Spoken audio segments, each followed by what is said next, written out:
አሁን የተነሳንበት እውነት ነው። ተበድለናል። የእውነትን የተበደልነው የእውነትን የተገፋነው እውነትን ይዞ የተነሳ ህዝብ ግን ምንም ይሁን ምን ያሸንፋል። እውነትን ይዞ የተነሳ ማህበረሰብ ያሸንፋል። አለቀስን ሪፖርቱ ላይ ተቀምጧል። ሰላማዊ ሰልፍ ወጥተን አረተውን አራት ግደሉን አረማሩናል። እነሱ ግን ያልቅሱ ሶፍት እናቀብላቸዋለን ነበር ያሉት። ከኔ ጋር ናችሁ? ያልቅሱ ሶፍት እናቀብላቸዋለን ነበር ያሉት።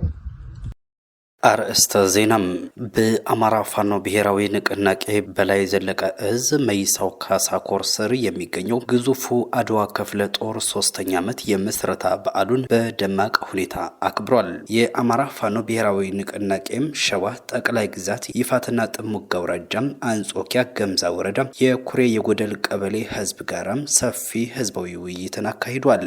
ጠቅላይ ሚኒስትር አብይ አህመድ አሊ የታሪክ ክስተቶችን ለፖለቲካ ትርፍ እየተጠቀሙ ነው ሲልም የትግራይ ባህልና ቱሪዝም ቢሮም ወቅሷል። ሰላም ጤና ይስጥልን ክቡራን አድማጭ ተመልካቾች፣ ከመልህቅ ልሳን አማራ ሚዲያ የምሽቱ መርሃ ግብራችን ተጀምሯል። አብራችሁን ቆዩም።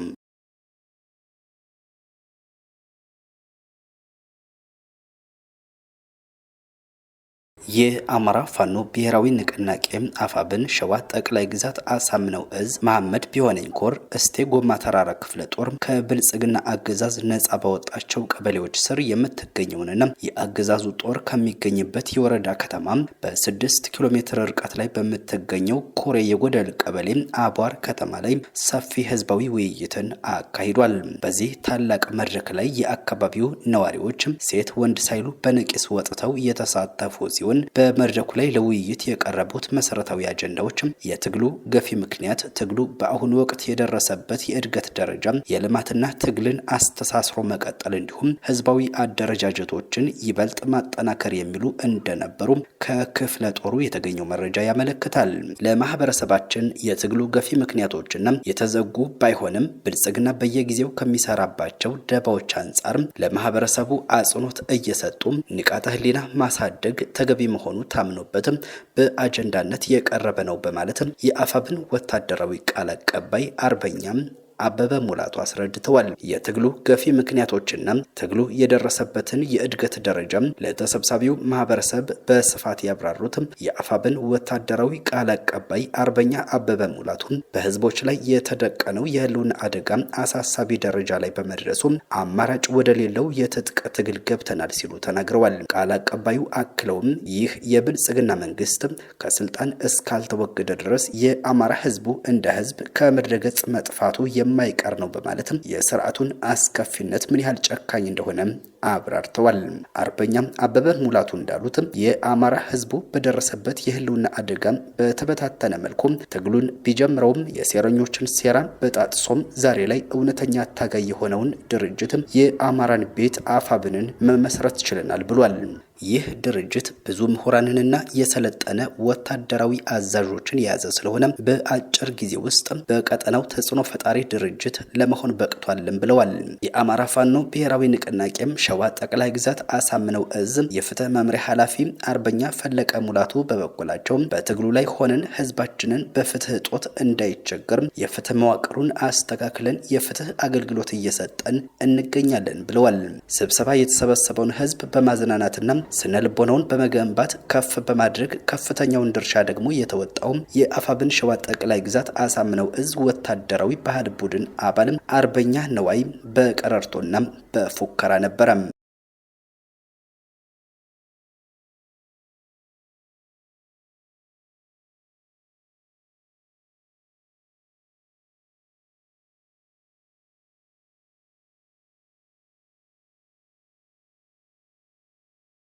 የአማራ ፋኖ ብሔራዊ ንቅናቄ አፋብን በላይ ዘለቀ እዝ መይሰው ካሳ ኮር ስር የሚንቀሳቀሰው ግዙፉ አድዋ ክፍለ ጦር የተመሰረተበትን 3ኛ ዓመት በዓል በደማቅ ስነ ስርዓት አክብሯል። በዚሁ የመስረታ በዓል መርሃ ግብር ላይ የአፋብን ስልጠና መምሪያ ኃላፊ አርበኛ ኮማንዶ ሳሙኤል ባለድል፣ የመይሰው ካሳ ኮር ከፍተኛ አመራሮች፣ የክፍለ ጦሩና የብርጌዱ ወታደራዊና ፖለቲካዊ መሪዎች በክብር ተገኝተዋል። በጥቂት የሰው ኃይልና በውስን ወንድሞች የተጀመረው ህዝባዊ የትጥቅ ትግል በአሁን ወቅት ሰራዊትን በማሰልጠን በማስታጠቅ ብቁ መሪዎችን በማፍራትና መሰል ስኬታማ ተግባራትን በማከናወን ረገድ ከክፍለ ጦር አልፎም እስከ ድርጅት ታላቅ መዋቅር መገንባት መቻሉ ተገልጿል። ይህ አመርቂ ውጤት ሊመዘገብ የቻለው በከባድና ውስብስብ ውጣ ውረዶች በከፍተኛ መስዋዕትነትና በበርካታ መዋዕለ ንዋይ መሆኑ የተገለጸ ሲሆን በአሁን ወቅት ክፍለ ጦሩ እጅግ በጠነከረ ፖለቲካዊና ወታደራዊ ቁመና ላይ እንደሚገኝ ተመላክቷል። ይህም ክፍለ ጦሩ በድርጅታዊ አሰራርና በመርህ የሚያምን እንዲሁም የትግሉን መነሻና መዳረሻ ጠንቅቆም የተረዳ መሆኑን በተግባር ያረጋገጠ ነው ተብሏል። በተጨማሪም ክፍለ ጦሩ ወታደራዊ ግዳጆችን ከመወጣት ጎን ለጎን አማራጭ ወታደራዊ መዋቅርን በመዘርጋት በቀጠናው ያለውን ማህበረሰብ በማወያየት የፍትህ ስርዓቱን በማዘመንና የመልካም አስተዳደር ችግሮችን በቁርጠኝነት በመፍታት ረገድ ወደር የሌለው አስተዋጽኦ ማበርከቱ በበዓሉ ላይ ተገልጿል። ይህም የህልውና ትግሉ ወታደራዊ ስኬትን ብቻ ሳይሆን ህዝባዊ አስተዳደርን የመምራት ብቃትንም እያጎለበተ እንደሚገኝ ማሳያ ተደርጎ ተወስዷል።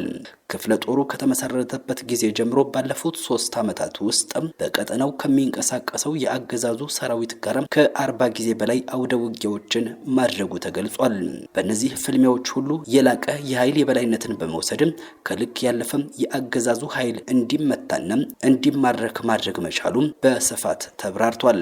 ከፕሮግራሙ ተጋባዥ እንግዶች ከፍተኛ አመራሮች መካከል የአፋብን ስልጠና መምሪያ ኃላፊ አርበኛ ኮማንዶ ሳሙኤል ባለድል፣ የመይሰው ካሳ ኮር ፖለቲካ ዘርፍ ኃላፊ አርበኛ በላይሁን ይትባረክ፣ የክፍለ ጦሩ ወታደራዊ አዛዥ አርበኛ ተመስገን ወለለው፣ የክፍለ ጦሩ ፖለቲካዊ ዘርፍ ኃላፊ አርበኛ ተስፋ ጌታሁን፣ የክፍለ ጦሩ ዘመቻ መምሪያ ኃላፊ አርበኛ ጌጤ ደሳለኝና የክፍለ ጦሩ ጽህፈት ቤት ኃላፊ አርበኛ ጌታቸው ማንደፍሮም የ3ኛ ዓመት የምስረታ በዓሉን አስመልክቶ የእንኳን አደረሳችሁ መልእክትን አስተላልፈዋል።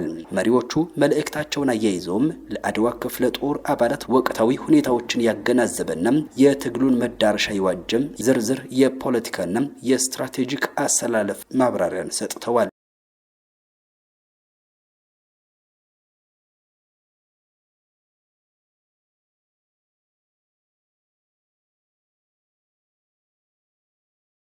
ጠቅላይ ሚኒስትሩ የታሪክ ክፍተቶችን ለፖለቲካ ትርፍ እየተጠቀሙ ነው ሲል የትግራይ ባህልና ቱሪዝም ቢሮ ወቅሷል። ጠቅላይ ሚኒስትር አብይ አህመድ አሊ በደብረ ማርቆስ የአየር ማረፊያ ሊያስመርቁ በተገኙበት ወቅት የአጼ ዮሐንስን የጎጃም ሕዝብ ላይ ያደረሰበትን ግፍ መቼም እንደማይረሳው መናገራቸውን በታሪክ ውስጥ የተፈጸሙ ጉድለቶችን እየመዘዙ በመጠቀም ለፖለቲካ ትርፍ እየተጠቀሙበት በመሆኑ ከአንድ ሀገር መሪ የማይጠበቅና በሕዝቦች መካከል ልዩነት ለመፍጠር የሚደረጉ ጥረቶች መቆም አለባቸው ሲል የትግራይ ክልል ባህልና ቱሪዝም ቢሮ አሳስቧል። ጠቅላይ ሚኒስትር አብይ አህመድ በተለያዩ ጊዜያት ያደረጓቸውን ንግግሮች በመጥቀስም በህዝብ ዘንድ መከፋፈልን የሚፈጥሩ ናቸው ያሏቸው ሲሆን ይህንንም ተከትሎም በዛሬው ዕለት የክልሉ ባህል ቱሪዝም ቢሮ ባወጣው መግለጫ የሀገሪቱ መሪ የታሪክ ጉድለቶችን ለስልጣን ማቆያነትና ለፖለቲካ ትርፍ እየተጠቀሙበት ነው ሲል ወቀሳውን ሰንዝሯል። ቢሮ ባወጣው ይፋዊ መግለጫ ጠቅላይ ሚኒስትር አብይ አህመድ በቅርቡ የደብረ ማርቆስ አየር ማረፊያ ምርቃትን አስመልክተው ባደረጉት ንግግር እንዲሁም ቀደም ሲል በ2013 ዓ.ም ከደሴ ማህበረሰብ ጋር በነበራቸው ውይይት በአጼ ዮሐንስ አራተኛም የንግስና ዘመን በጎጃምና በወሎ ህዝቦች ላይ የደረሱ ታሪካዊ ክስተቶችን ያነሱበት መንገድ በህዝቦች መካከል ልዩነትን ለመፍጠር ያለመ ነው ብለውታል። አክሎም ይህ አይነቱ የታሪክ አተረጓጎም የአገር አንድነትን ከማምጣት ይልቅ ክፍፍልን የሚፈጥርና ከአንድ የመንግስት መሪ የማይጠበቅ ኃላፊነት የጎደለው ተግባር ነው ሲልም ኮንኖታል።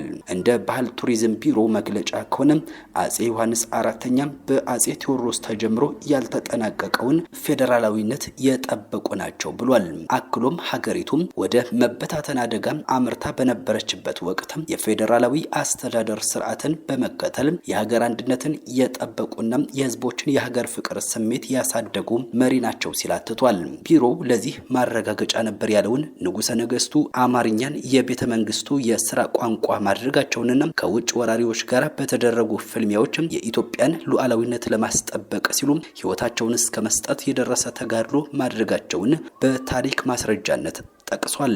ቢሮው በታሪክ ወደ ኋላ በመመለስ የአድዋን ጦርነትና በወቅቱ ትግራይ ላይ ስለደረሰው የኢኮኖሚ ጉዳት በማንሳትም አጼ ዮሐንስንም እንደ ሌሎች ነገስታት ሁሉ በዘውዳቸው በሀገራቸው አንድነትና ሉዓላዊነት ላይ በመጡ አካላት ላይ እርምጃ እንደሚወስዱ አንስተዋል።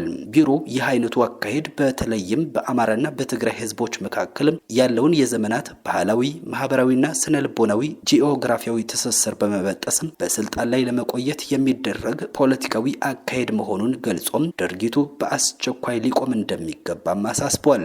ቢሮው ሐሳቡን ሲያጠቃልል ደግሞ በአማራና በትግራይ ህዝቦች መካከል ያለው ታሪካዊ ትስስር በሚከፋፍሉ ንግግሮች የሚላላ እንዳልሆነ የገለጸው ቢሮው የሁለቱ ክልሎች ህዝቦች ለሰላም፣ ለዲሞክራሲና ለልማት የሚያደርጉትን የጋራ ትግል አጠናክረው እንደሚቀጥሉም እምነቱን ገልጿል። ክቡራን አድማጭ ተመልካቾች የሰዓቱ ዘገባዎቻችን የተከታተላችኋቸውን ይመስሉ ነበረ። ጤና ይስጥልን።